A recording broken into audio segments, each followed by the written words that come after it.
পুলিশের সামনে দ্রোণকে নির্দোষ প্রমাণিত করল চিনি। সম্পূর্ণ জানতে ভিডিওটিতে একটি লাইক করে প্রথম থেকেই দেখতে থাকো। গল্পের শুরুতেই দেখা যায় চিনিকে নিয়ে সুখে শান্তিতে সংসার করতে দ্রোণকে দেবে না অপালা। তার জন্য পুলিশকে নিয়ে চলে এসেছে। ঠাম্মি এটা মেনে নিতে পারে না যে পুলিশ এসেছে। অপালাকে বারবার বলে, অপালা তুমি একটু শান্ত হও, এসো আমার সাথে ঘরে এসো। কিন্তু অপালা কোনোভাবেই শান্ত হতে পারে না আর বলে, না ঠাম্মি, কি শান্ত হব আমি কোনোভাবেই শান্ত হতে পারছি না। যেই অন্যায়টা আমার সাথে হয়েছে সেটা আমি কি করে মেনে নেব বলুন? না না না না না, মেনে নেওয়ার কোনো প্রশ্নই আসে না। এরপরে অপালার মা বলে, অপালা তো একদম ঠিক কথাই বলেছে। যেই অপরাধটা করেছে ওরা, তার জন্য একটা শাস্তি পাওয়াটা দরকার। দ্রোণকে এক্ষুনি অ্যারেস্ট করুন অফিসার। দ্রোণ আমার মেয়েকে ঠকিয়েছে। দীর্ঘদিন আমার মেয়ের সাথে থাকার পরেও ও এই মেয়েটাকে বিয়ে করেছে, আমার মেয়েকে ছেড়ে দিয়েছে। তারপরেই চিনি তখন বলে, এই যে অপালা ম্যাডাম, কাজটা কিন্তু আপনি ঠিক করছেন না। এই রকমভাবে আপনি অন্যায় করতে পারেন না। আশা করি আপনি আমার কথাটা খুব ভালো মতন বুঝতে পেরেছেন। আর তখনই চিনি বারবার করে একটা কথাই দ্রোণকে বলে, ছোট মালিক, আপনার কিছু হবে না। আমি আপনার পাশে যতক্ষণ আছি, কেউ আপনার গায়ে একটা আজ পর্যন্ত করতে পারবে না। কথাটা শোনার পরে খুব খুশি হয় দ্রোণ। আর এর মধ্যেই চিনি তখন বলে, দেখুন স্যার, এই মেয়েটা যে সত্যি বলছে কি মিথ্যে বলছে তার তো একটা পরীক্ষা করা দরকার, তাই না? অফিসার বলে, আপনি কি বলতে চাইছেন ম্যাডাম, একটু খুলে বলবেন?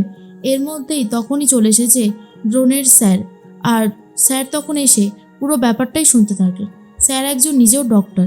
তখনই অফিসারকে চিনি বলে, এখন তো অনেক পরীক্ষা নিরীক্ষা আছে, মেডিকেল টেস্ট করানো হোক, দেখা হোক যে এই ম্যাডাম যতটা সত্যি বলছে আদৌ ততটা সত্যি আছে কি না। পরীক্ষা করলেই তো ওনার ভালো মন্দ সবটাই আমরা জানতে পেরে যাব। তখনই এবার বুঝতে পারে সবাই চিনির বুদ্ধিটা ঠিক কতটা। তার মধ্যেই দ্রোণের বোন তখন বলে, আমি তো জানতাম চিনি যে কত বড় একটা পাটাকা, সেটা ওরা জানে না। আশা করি এবারে বুঝতে পেরে যাবে। অফিসার বলে, হ্যাঁ ম্যাডাম, সেটা তো করতেই পারা যায়, আমি ঠিক আছে, আমি ব্যবস্থা করছি। তখনই স্যার বলে, দ্রোণের স্যার বলে, অফিসার, আমি হলাম মিস্টার সিনহা, আমি দ্রোণের স্যার, আমি নিজেও একজন ডক্টর, চাইলে আমিও ওই পরীক্ষাটা করাতে পারি। অপালার মা বলে, না না, আপনি একজন পুরুষ মানুষ, আপনি একজন পুরুষ মানুষ হয়ে আমার মেয়েকে কোনোভাবেই টাচ করবেন না, সেটা আমি মেনে নিতে পারবো না। আশা করি আপনি আমার কথাটা খুব ভালো মতন বুঝতে পেরেছেন। তখনই অফিসার বলে, ঠিক আছে, আমি মেয়ে ডাক্তারকে বলিয়ে দিচ্ছি, তাহলে তো কোনো অসুবিধা নেই। কিন্তু অপালার মা তখন বলে, না বললাম তো। অপালাকে সাইডে সরিয়ে নিয়ে গিয়ে বলে, শোনো, যত তাড়াতাড়ি সম্ভব ব্যাপারটা এখানে মিটিয়ে নাও, না হলে কিন্তু এরপর আরও খারাপ হতে চলেছে। কি করবে সেটা ভেবেচিন্তে করো, আমি কিন্তু আর বুঝতে পারছি না। অপালা তখন বলে, হ্যাঁ, কিছু তো একটা করতেই হবে, এরকমভাবে তো আর মেনে নেওয়া যায় না। ঠাম্মি তখন বলে, বেশ হয়েছে, দুজনাই বেশ কলে পড়েছে। আমার দাদু ভাইয়ের নামে মিথ্যে বলে নাকি থানায় নিয়ে যাবে। এদিক থেকে চিনির বুদ্ধি আছে বলতেই হবে। আর অন্যদিকে দেখা যায় যে বারবার করে চিনি একটা কথাই অফিসারকে বলে, অফিসার আপনি দাঁড়িয়ে আছেন কেন? আপনি ফোন করুন, ডাক্তার ম্যাডামকে আসতে বলুন, তারপরেই এই ম্যাডামের পরীক্ষা নিরীক্ষা হবে। তখন অফিসার বলে, তাহলে ম্যাডাম আসতে বলি? অপালা বলে, না, এসবের কোনো দরকার নেই, আমার এসব কিছু চাই না। তখনই অফিসার বলে, দেখেছেন তো ম্যাডাম, ফালতু ফালতু আপনারা আমাদেরকে নিয়ে আসেন আর এই সমস্ত ঝামেলাগুলো ডেকে আনেন। তখনই অফিসাররা চলে যায়। এরপরে দ্রোণ তখন বলে, স্যার আপনি এসেছেন, আমি খুব খুশি হয়েছি। স্যার তখন বলে, আসতেই হতো, তোমার বউ চিনি তো বিশাল দুর্দান্ত ট্যালেন্ট, এখানে যারা যারা এসব কথা ভাবতেই পারেনি তাদের হয়ে চিনি একাই কেল্লা ফতে করে দিয়েছে।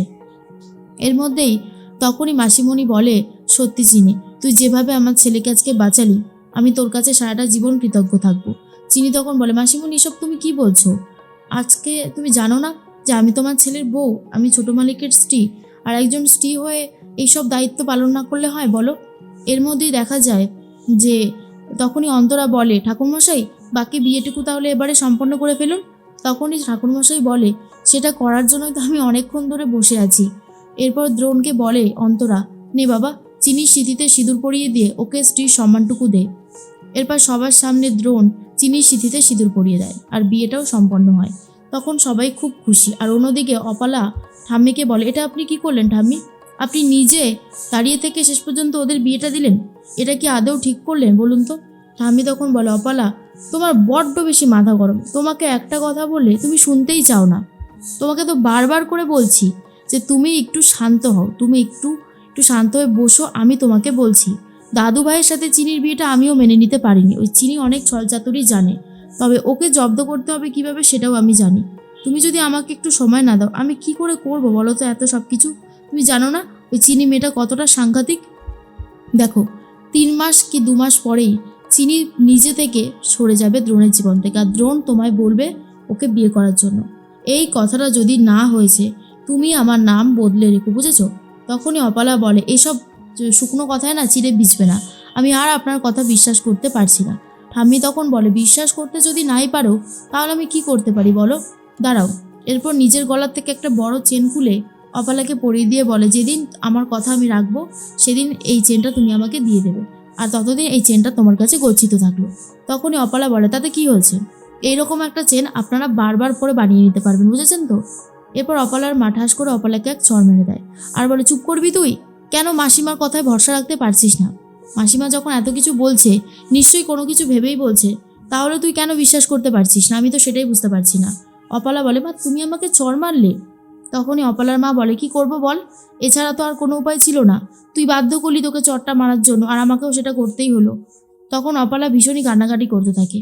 অপালাকে ঠামি বলে, সব ঠিক হয়ে যাবে অপালা, তুমি চিন্তা করো না, চিনি আজকে তোমাকে ইনসাল্ট করেছে আমি জানি, ওই চিনির হাতেই আমি সব কিছু তুলে দেবো, চিনি এটাই ভেবেছে তো, না সেটা কখনোই হবে না।